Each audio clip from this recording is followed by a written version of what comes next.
கால் நூற்றாண்டை கடந்த mount road தர்கா என்று எல்லாராலையும் அழைக்கப்படும் ஹஸ்ரத் சையத் மூசா ஷகாதிரி அவருடைய இந்த இடத்தில் இன்று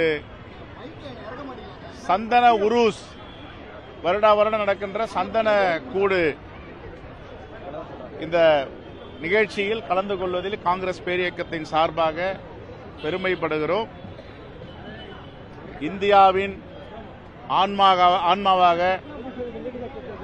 சுதந்திரத்துக்கு பிறகும் சுதந்திரத்திற்கு முன்பும் வாழ்ந்து கொண்டிருக்கின்ற இஸ்லாமிய மக்களுக்கு காங்கிரஸ் பேரியக்கத்தின் சார்பாக சந்தன கூடு திருவிழாவின் வாழ்த்துக்களை தெரிவித்துக் கொள்கிறோம்.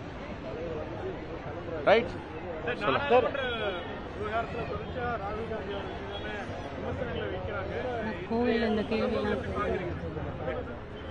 ஜனநாயகம் இல்லை நாடாளுமன்றத்தில். ஜனநாயகத்தின் அடிப்படையில் நாடாளுமன்றம் நடக்கவில்லை. நாங்கள் ஏற்கனவே சொன்னோம், ஜனநாயகம் ஒன்று இருந்தால் ஒரு எதிர்க்கட்சி தலைவரை பேச அனுமதிக்க வேண்டும். அவர் என்ன பேசுறாரோ பேச விட்டுட்டு உங்களுக்கு எது தேவையோ அதை எடுத்துட்டு மீதி நீங்க அவை குறிப்பில் நீக்கலாம். இப்ப சட்டப்பேரவையில் கூட தமிழ்நாட்டில் நடக்குது. தமிழ்நாடு சட்டப்பேரவையில் நாகரிகம் இருக்குது, ஜனநாயகம் இருக்கு, எல்லாரும் பேசலாம். எதை நீக்கணுமோ கூடாத நீக்கிறாங்க, மீதி வச்சுக்கிறாங்க. பேசவே விட மாட்டேன் அப்படின்னு சொன்ன அப்படியே. அப்ப ஜனநாயகத்திற்கு எதிரான ஒரு ஆட்சிங்க நடந்து கொண்டிருக்கிறது. சாதாரணமா நிதிநிலை அறிக்கையில் எப்பவுமே ஒரு மாநிலத்தில் தேர்தல் நடக்குதுன்னா ஏதாவது அறிவிப்புகள் வரும். ஆனா அவங்க முடிவு பண்ணிட்டாங்க, எந்த காலத்திலையும் பாஜக அதிமுக கூட்டணி தமிழ்நாட்டில் எழுந்துக்காது, மக்கள் அதை ஆதரிக்க மாட்டாங்கன்றதுனால முழுமையா தமிழ்நாட்டை நிராகரிச்சிட்டாங்க. இதனுடைய வெளிப்பாடு என்னன்னா, தமிழ்நாட்டு மக்கள் ஒருபோதும் அனுமதிக்க மாட்டார்கள் பாஜகவை மதிமுக.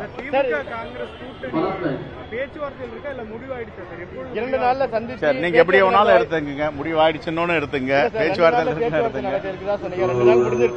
பேசிக் கொண்டு இருக்கிறோம்.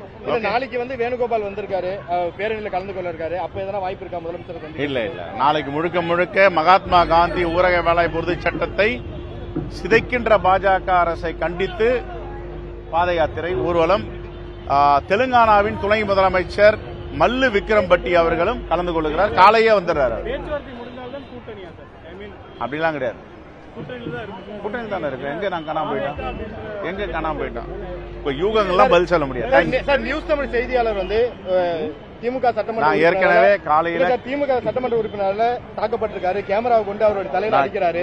இது தமிழ்நாட்டில் எப்படி சார் இது பாக்குறீங்க? நியூஸ் தமிழ் தொலைக்காட்சி மட்டும் இல்ல, எந்த தொலைக்காட்சி ஜேர்னலிஸ்டையும் தாக்கினால், நிருபர்கள் தாக்கினால் நாங்கள் கண்டிப்பாக கண்டிப்போம். இந்தியாவின் 4வது தூணாக இருக்கின்ற ஊடகத்தை தாக்க முயற்சி எங்க மேல கூட எவ்வளவோ பிரயோகத்தை நடத்துறீங்க சில மீடியாக்கள். நாங்க யாரையும் தாக்குறதில்ல, பேசுறது கூட இல்ல. சரி, நீங்க என்ன போடுறீங்களோ போடுங்க, எழுதுங்க, அதெல்லாம் யாரையும் ஒன்றும் தொந்தரவு பண்ணிடாது. என்னோட தொகுதியிலே நடந்திருக்கு அது மாதிரி. இல்லாத பிள்ளாத்தெல்லாம் கதை கட்டி பேசுவார்கள். ஆனா அது உண்மை கிடையாது. இருந்த போதிலும் அதுக்காக நாங்க போயிட்டு அவங்களை தகராறு பண்ண முடியுமா? அவங்க கடமையை தெரிஞ்சோ தெரியாமையோ சில நேரங்கள் தப்பு நடக்கும். ஆனா இதை பொறுத்தவரை நான் காலையிலே கண்டிச்சிட்டேன், வன்மையாக கண்டித்திருக்கிறோம். ஒருபோதும் பத்திரிகையாளர்களையோ நிருபர்களையோ தாக்குவதற்கு அனுமதிக்க கூடாது.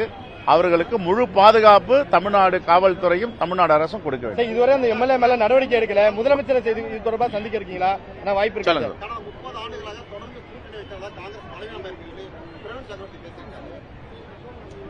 நான் இங்க இருக்கிறவங்களை கட்டி எதனா பேசினா சொல்லலாம்.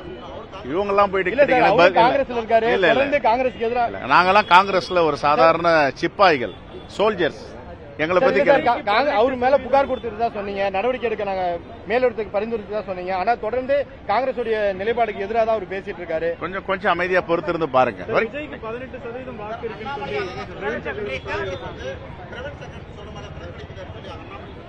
சார், காங்கிரஸ் இங்க வலிமையா இருக்க வச்சுதான் 9 நாடாளுமன்ற உறுப்பினர் இருக்கோம், 18 சட்டமன்ற வெற்றி பெற்றிருக்கோம். பிஜேபி சொல்றாங்களா, அவங்களுக்கு எத்தனை சட்டமன்ற உறுப்பினர் இருக்காங்க, எத்தனை நாடாளுமன்ற உறுப்பினர் இருக்காங்க? தமிழ்நாட்டு மக்கள் அவங்களை என்ன அங்கீகரிச்சிருக்காங்க சொல்லுங்க. என்ன வாய் இருக்குதுன்றதால என்ன வேணாலும் பேச முடியுமா? அவங்க எல்லாம் வாய் சொல்லி வீரநடி. தமிழ்நாட்டு மக்களுக்கோ தமிழ் மண்ணுக்கோ எதுவும் செய்யாதவங்க, எதிரானவர்கள். தேங்க்யூ.